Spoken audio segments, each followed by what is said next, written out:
KPBS On Demand is supported by Splatero, helping homeowners pay off debt by offering streamlined access to your home's equity with no additional monthly payments or new debt. Splatero provides a lump sum of payment in exchange for a share of your home's future value. Pre-qualification is available at splatero.com.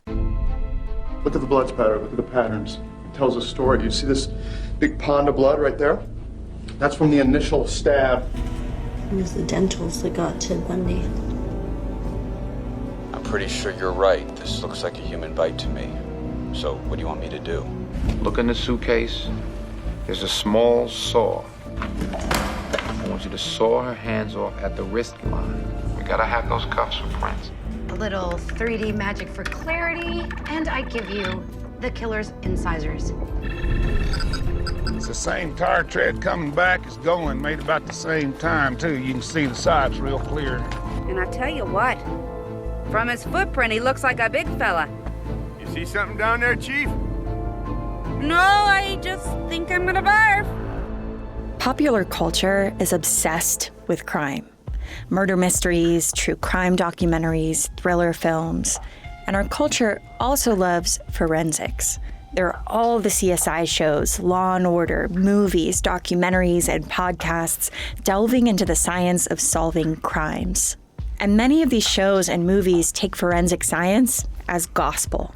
On screen, the tire tracks, the bite marks, the strands of hair, whatever, provide an exact match, pointing unquestionably to the killer.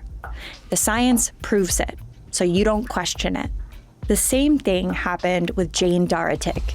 Before her first trial in 2000, she allowed Erin Moriarty from 48 Hours into her home. 48 Hours did an entire episode just on Jane.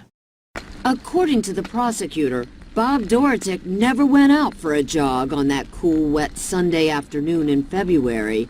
Instead, she says, he was killed in his own bedroom. There's plenty of blood in that bedroom, and it's all the victim's blood. Even worse. This is the stain I'm talking about. When the detectives lifted the mattress, there was blood there. Somebody laid there for a while bleeding. The episode didn't go as Jane hoped.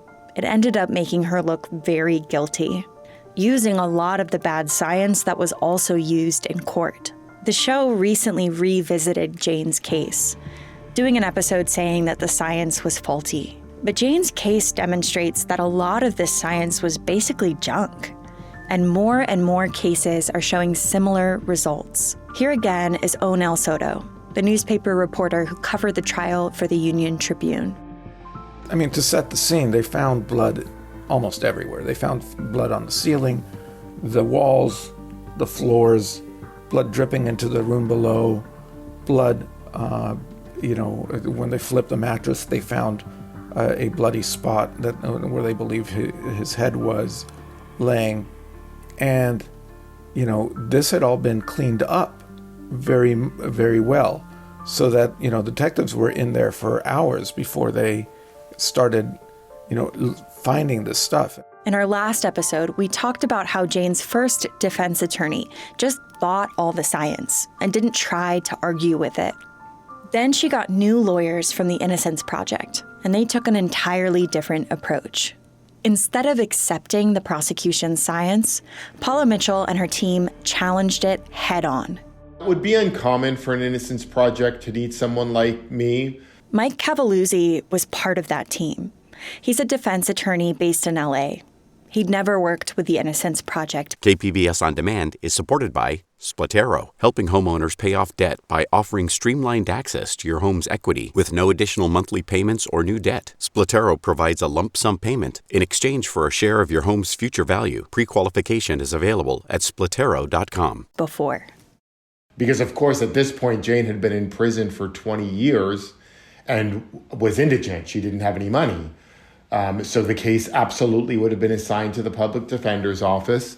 And while the public defender's office has extraordinary lawyers, you can't control who gets the case.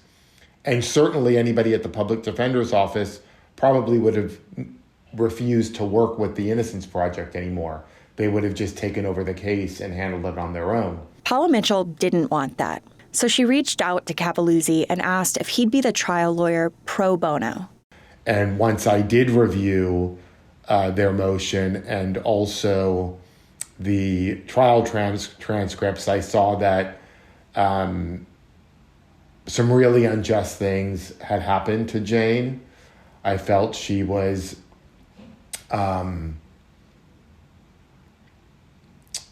unjustly convicted. I think there was a lot that was wrong with her case, including decisions that were made by her trial counsel. And I just felt like I wanted to get involved in righting that wrong. So Paula Mitchell had assembled sort of a dream team of her own lawyers who were much more familiar and comfortable with forensic science, and then this high-powered defense attorney, Mike Cavalluzzi, who would be great at presenting in court. They started systematically challenging each and every piece of scientific evidence. According to Paula Mitchell and Mike Cavalluzzi, that job was made easier by the sloppiness of the original investigators, especially someone named Charles Merritt, who worked in the San Diego County Crime Lab. Here's Soto talking about how Merritt made demonstrations in court. They had a guy demonstrating, throwing paint around in the courtroom within a kind of a protected area, but they had somebody showing how the spatter would fly around, because that's how they figured out where the blood came from. So in Jane's original trial, they were throwing paint around to show how the blood would have splattered when Jane allegedly killed Bob. Very much like that crime show Dexter, where he has string attached all over a room to show where the blood would fly and hit the walls. That's called bloodstain pattern analysis. It's referred to, honestly, by a lot of people as a junk science. Cavalluzzi says they challenged this analysis head on. I really don't like to disparage people, but I really think Mr. Merritt, even at the time, was incompetent to do that work. I just don't think he really had a clear understanding of how to conduct that work and how to draw appropriate conclusions from the work. But in addition to that, there just weren't enough bloodstain patterns from which one could very much conclude anything in Jane's case. And so that was just sort of the immediate target we had of like, there's just something wrong there, and that a jury was not going to be able to follow any real common sense analysis of those bloodstains in the bedroom. He says Jane's original jury never heard anyone challenge this analysis. They were told about the bloodstains in the original trial. The jurors were told about those bloodstains. Nobody ever questioned those bloodstains, so they were never called upon, the jurors, to critically evaluate those stains. And we were very confident that if called upon in a new trial to do that, they were not going to be able to really deduce anything from those stains. And so that was sort of our very initial analysis, was that was really bad, and we were going to be able to do a lot with that. As we started to work more and more on the case, we then really found that everything else was bad too. By everything else, he means things like the tire track analysis, which in Jane's original trial was used to show that tire tracks from the place where Bob's body was found matched Jane's truck. In her new trial, they challenged that, saying sheriff's investigators didn't take enough photos so that you could easily see the length of the tire tracks, or the blood around the bedroom that led to all this pattern analysis. In Jane's new trial, her lawyers pointed out that the vials containing blood didn't all have caps on, so blood could have spilled out while investigators were analyzing the crime scene, or blood could have gotten mixed up. But the biggest thing was the DNA evidence. Cavalluzzi says when they did more DNA analysis on evidence from the crime scene, it clearly belonged to a third person, not Bob and not Jane. There was DNA on the rope that was pretty clearly used to choke Bob Dorotek, and that DNA did not belong to Bob and it did not belong to Jane. We found DNA on other parts of Bob's clothing that did not belong to Bob and did not belong to Jane. And then very critically, there was DNA under Bob's fingernails that did not belong to Bob and did not belong to Jane. And what's so important about that fingernail evidence is that it illustrated very clearly and compellingly that Bob Dorotek put up a fight with whoever was attacking him. He had defensive wounds on him. Clearly somebody else's DNA under his fingernails shows that he was perhaps clawing at them or grabbing at them.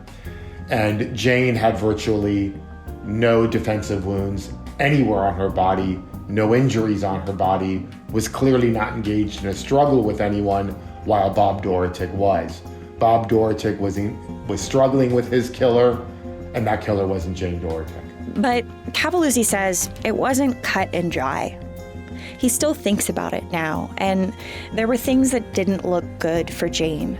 Tests showed some of the blood in the bedroom did belong to Bob. The rope found around Bob's neck was the same as rope found on Jane's porch. That's a challenge. That's difficult.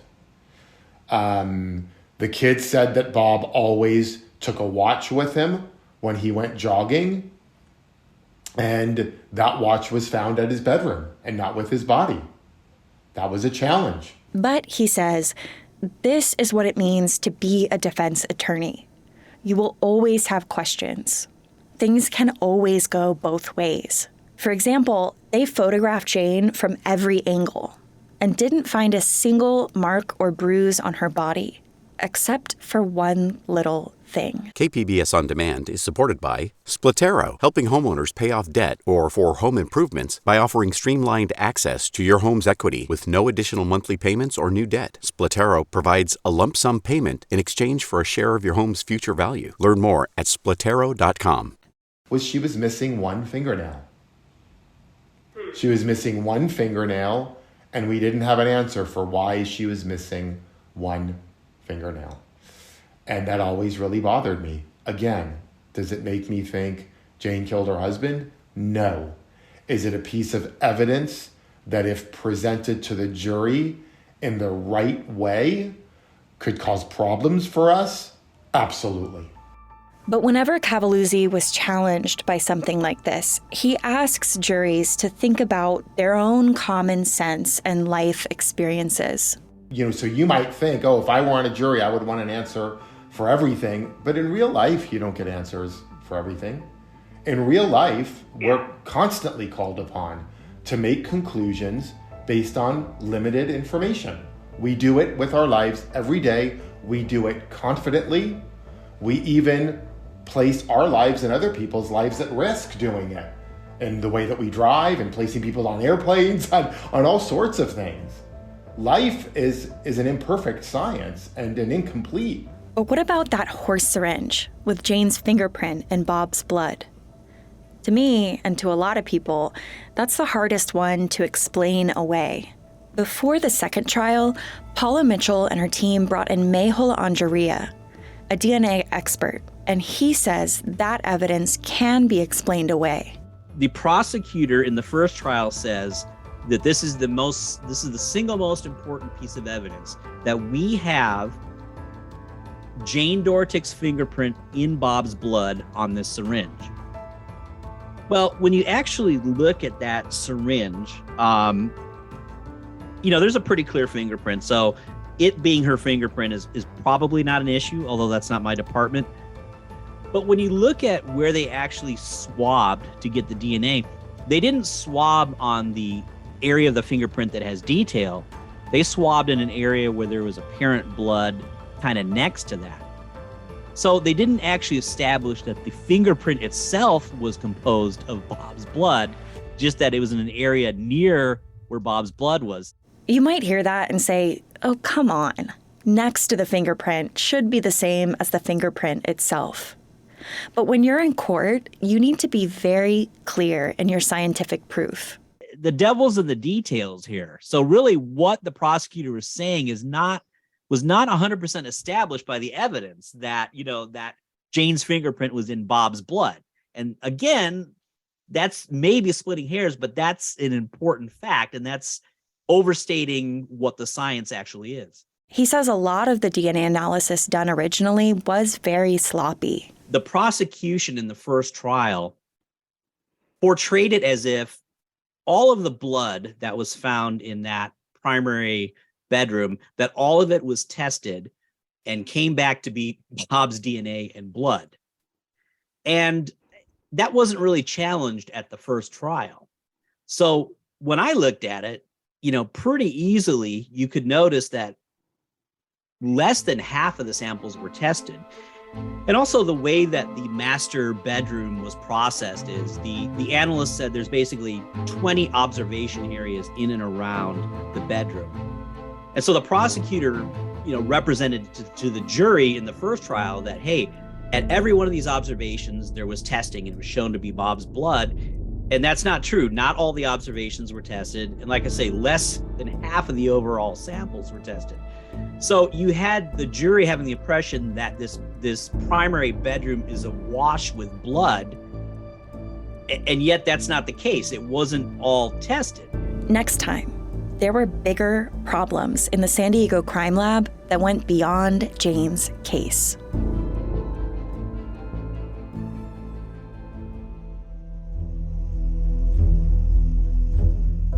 Free Jane is hosted by me, Katie Hyson.